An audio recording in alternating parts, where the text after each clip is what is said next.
least in terms of originality and sugary ick factor. Elvia leaned down and checked on her 7-week-old daughter, Sophia Louisa Aragon Littleton. My goddaughter was carefully swaddled and tucked away in her fancy silver and blue top-of-the-line Graco stroller. All I know is I cannot even peek at anything fried for the next 6 months. I'm still fat as one of your 4-H hogs. I laughed right in her face. What are you, a size 6 now? I mimed, holding a phone to my ear. Calling Richard Simmons for an emergency intervention. Elvia laid her freshly manicured hand across her stomach. It was still a little pudgy from childbirth, but she was by no stretch of anyone's imagination fat. I'm still a size 8, she cried. Honestly, what do movie stars do to get their figures back so quickly? I'd already turned my attention back to the painted menu. Hey, look, fried pickles. That's new. I turned to gauge her reaction. Her lips, painted a shiny pomegranate red to match her nails, were scrunched up. Her black lashes glistened with tears. Movie stars? I said, swatting a fly that hovered over Sophie Lou's stroller. Oh, they live on lettuce and laxatives. The photos you see of them? Totally fake and touched up by experts trained by the FBI. I read that in the National Enquirer, so it must be true. Emery practically force-feeds me, says his daughter needs hearty milk to drink. I informed him that he gets to breastfeed the next one. Good luck with that, mamacita. The truth was, my cousin Emery, who also happened to be her husband, wouldn't or couldn't ever force Elvia to do anything.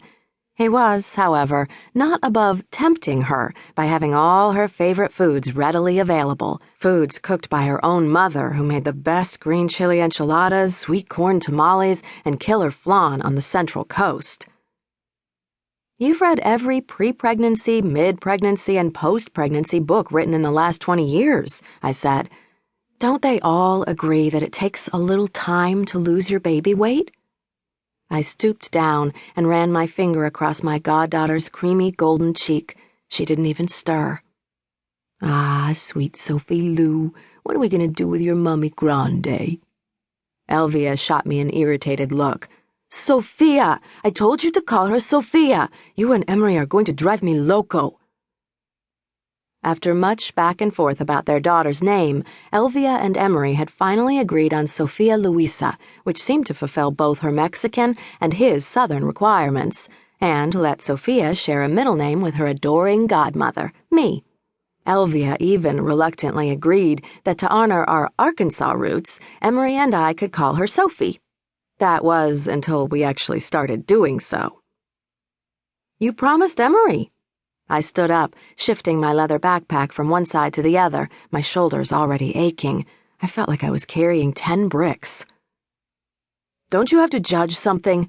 Avoidance was always Elvia's method of dealing with something she didn't like. Not judge, help control. I'm going to be a pig wrangler for novice and intermediate 4-H hog showmanship. I don't have to be there until 9 a.m., plenty of time. I stretched out my arms and yawned. I'm starving. I rushed out of the house with only 1 cup of coffee in my system. I cannot spend the next 3 hours chasing gilts and barrows, not to mention tiny humans, without sustenance. Gilts and what? She tilted her head, confused.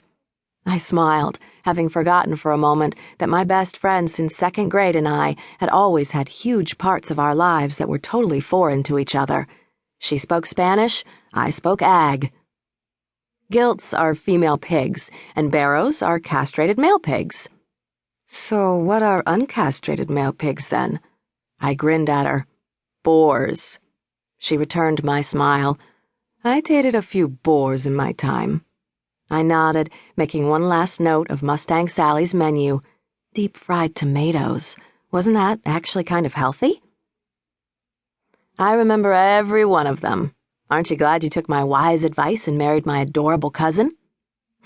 She said, still refusing to admit I'd picked the best man in the world for her and nagged her until she finally married him. Without him, there'd be no Sophie Lou, I reminded her. She gazed down at her sleeping daughter. Sophia, Sophia. Her voice was more gentle and tender than I'd ever heard it.